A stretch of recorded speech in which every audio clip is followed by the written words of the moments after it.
எல்லோருக்கும் வணக்கம். எல்லோரையும் செங்கோ அகாடமி யூடியூப் சேனலுக்கு வரவேற்கிறோம். இந்த காணொளியில் நாம் பார்க்கவிருப்பது 9th சயின்ஸ் டெஸ்ட் நம்பர் 3க்கான காணொளி. இதில் 50 வினாக்கள் விடையுடன் பார்க்க போகிறோம்.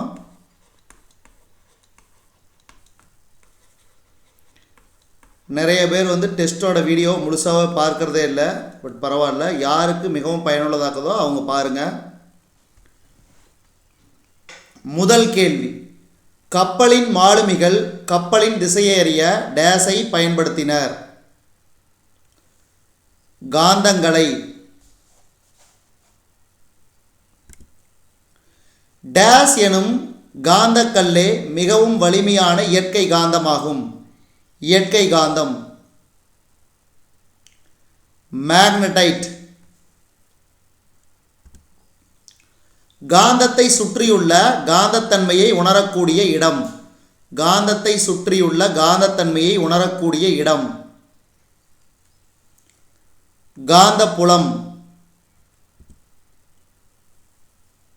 டேஸ் அதன் காந்தப்புலத்தை அதுவாகவே உருவாக்குகிறது.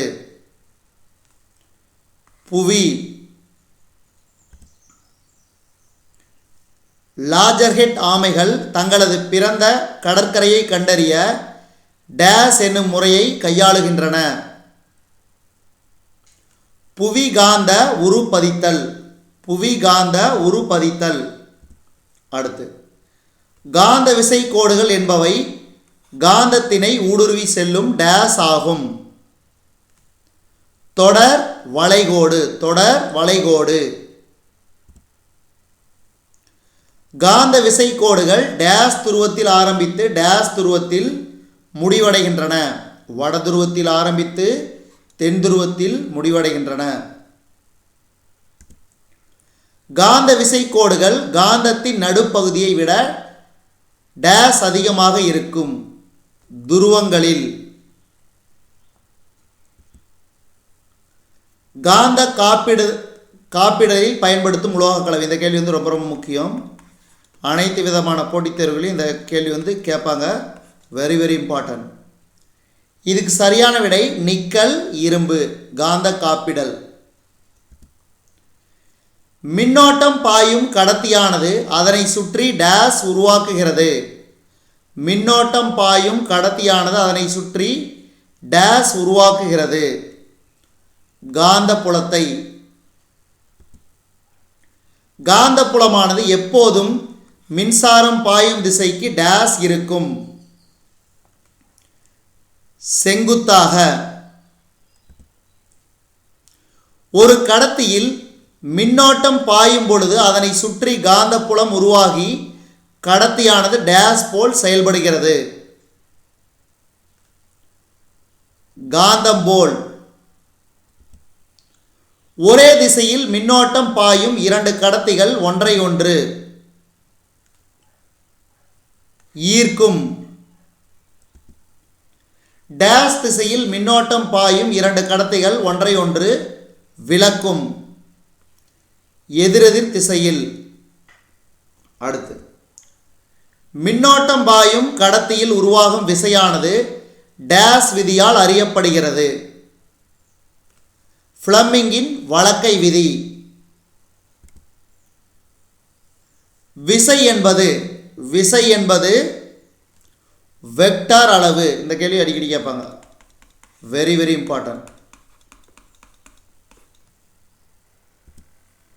மின் மோட்டாரானது மின்னாற்றலை டேஸாக மாற்றுகிறது. இயந்திர ஆற்றலாக. மின் மோட்டாரானது மின்னாற்றலை இயந்திர ஆற்றலாக மாற்றுகிறது. எம்ஆர்ஐ ஸ்கேனரின் காந்தப்பாய அடர்த்தி.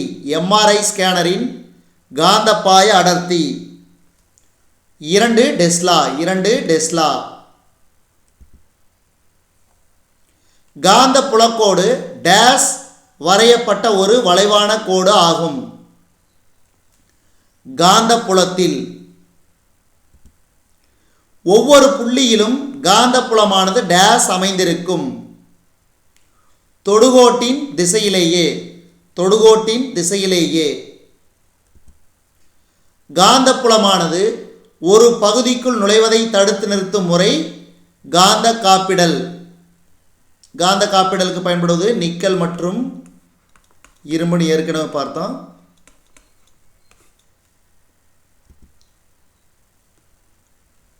வழக்கை பெருவிரல் விதியை பயன்படுத்தி மின்னோட்டம் பாயும் மின்கடத்தியை சுற்றியுள்ள காந்த கோடுகளின் திசையை அறியலாம். காந்த விசை கோடுகள் மின் கம்பிக்கு டேஸில் இருக்கும். வலுவாக. காந்த விசை கோடுகள் மின் கம்பியை விட்டு விலகிச் செல்லும் போது டேஸ் இருக்கும். குறைவாக. மின் மோட்டாரில் மின்னோட்டத்தின் திசையை மாற்ற டேஸ் பயன்படுகிறது. பிளவு வளைய திசை மாற்றி. பிளவு வளைய திசை மாற்றி. கம்பி சுருளில் உள்ள மின்னோட்டத்தின் வலிமை அதிகரிக்கும் போது அதன் டேஸ் அதிகரிக்கிறது. சுழற்சி வேகம். சுழற்சி வேகம். கடத்தியுடன் இணைந்த காந்தப்பாயம் மாறும்போது டேஸ் உற்பத்தி செய்யப்படுகிறது. மின்னியக்கு விசை. மின்னியக்கு விசை. காந்த தூக்கல் முறையில் ஒரு பொருளானது டேஸ் உயர்த்தப்படுகிறது. இதுக்கு சரியான விடை மின் காந்த புலத்தினால். டேஸ் மின்திறனை ஒரு மின் சுற்றிலிருந்து மற்றொரு மின் சுற்றிற்கு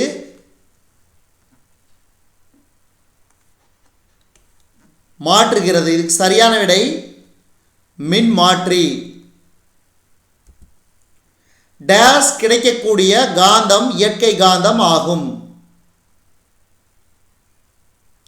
இயற்கையாகவே கிடைக்கக்கூடிய காந்தம் இயற்கை காந்தம். இந்த கேள்வி அடிக்கடி கேட்பாங்க, ஞாபகம் வச்சுக்க. ரொம்ப ரொம்ப முக்கியமான கேள்வி. இந்த மாதிரி யூனிட்லாம் கேட்டாங்கன்னா கண்டிப்பாக கேட்பாங்க. காந்த பாயத்தின் அலகு. காந்த பாயத்தின் அலகு வெபர். வெபர். கணினியின் வன்தட்டு டேஸ் பயன்படுத்தி தகவலை சேமித்து வைக்கிறது. காந்த தன்மையை பயன்படுத்தி. மின்மோட்டார் என்பது மின்னாற்றலை டேஸாக மாற்றும். மின்மோட்டார் என்பது மின்னாற்றலை டேஸாக மாற்றும். வேதியாற்றலாக. வேதியாற்றலாக. இந்த மாதிரியான கேள்விகள் பாருங்க. இந்த கேள்வி தப்பா சொல்லிட்டேன் ஆன்சரு. இதனாலேயே தான் நம்ம சேனல் வந்து சில சமயம் வந்து தப்பு தப்பாக சொல்லித்தராங்கன்னு நினச்சிக்கிறீங்க. மின்மோட்டார் என்பது மின்னாற்றலை இயக்க ஆற்றலாக மாற்றும்.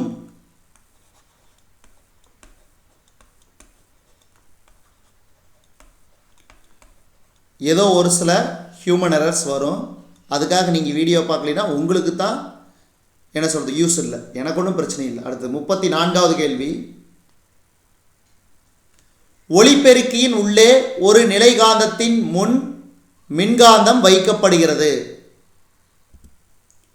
உயர் மாறுதிசை மின்னழுத்தத்தை குறைந்த மாறுதிசை மின்னழுத்தமாக மாற்ற பயன்படுவது. உயர் மாறுதிசை மின்னழுத்தத்தை குறைந்த மாறுதிசை மின்னழுத்தமாக மாற்ற பயன்படுவது. இறக்கு மின்மாற்றி. இறக்கு மின்மாற்றி. ஒளி ஒரு ஊடகத்திலிருந்து மற்றொரு ஊடகத்திற்கு செல்லும் போது எந்த படுகோணத்தில் ஒளி விலகல் கிடையாது. 90 டிகிரி. 90 டிகிரி. டார்ச் விளக்கில் எதிரொலிப்பானாக பயன்படும். இந்த கேள்வி ரொம்ப ரொம்ப முக்கியம், ஞாபகம் வச்சுக்கோங்க. குழியாடி. குழியாடி. பெரிதான மாயபிம்பங்களை உருவாக்குவது. பெரிதான மாயபிம்பங்களை உருவாக்குவது. குழியாடி. எதிரொலிக்கும் பகுதி வெளிப்புறமாக வளைந்திருப்பின் அது. எதிரொலிக்கும் பகுதி வெளிப்புறமாக வளைந்திருப்பின் அது. குவியாடி. குவி ஆடி. முப்பட்டகம் ஒன்றின் வழியே ஒளிக்கற்றை பாயும் போது அது. முப்பட்டகம் ஒன்றின் வழியே ஒளிக்கற்றை பாயும் போது அது விலகல் அடைகிறது மற்றும் நிறப்பிரிகை அடைகிறது. இந்த கேள்வி ரொம்ப ரொம்ப முக்கியம். சில சமயம் கூற்றுல கூட கேட்டாலும் கேட்பாங்க. ஒளியின் திசைவேகம், ஒளியின் திசைவேகம் டேஸில் பெருமமாக உள்ளது, வெற்றிடத்தில். தெருவிளக்குகளில் பயன்படும் ஆடி, இந்த கேள்வி ரொம்ப ரொம்ப முக்கியம், வெரி வெரி இம்பார்ட்டன்ட். தெருவிளக்குகளில் பயன்படும் ஆடி, குளியாடி. ஒளி என்பது டேஸின் ஒரு வடிவம், ஆற்றலின் ஒரு வடிவம். ஒளியை கதிர் வடிவில் கருதுவது டேஸ் என அழைக்கப்படும், கதிர் ஒளியியல். ஒளியை அலைவடிவில் தருவது அலை ஒளியியல், அலை ஒளியியல். ஒளிக்கதிர்களின் கட்டு ஒளிக்கற்றை ஆகும். குத்துக்கோட்டுடன் படுகதிர் ஏற்படுத்தும் கோணம், குத்துக்கோட்டுடன் படுகதிர் ஏற்படுத்தும் கோணம், படுகோணம், படுகோணம். கோளகாடியின் வடிவியல் மையம், கோளகாடியின் வடிவியல் மையம், ஆடி மையம். ஆடி மையத்தையும் வளைவு மையத்தையும் இணைக்கும் செங்குத்து கோடு, ஆடி மையத்தையும் வளைவு மையத்தையும் இணைக்கும் செங்குத்து கோடு. முதன்மை அச்சு, முதன்மை அச்சு. ஆடி மையத்திற்கும் வளைவு மையத்திற்கும் இடையே உள்ள தொலைவு,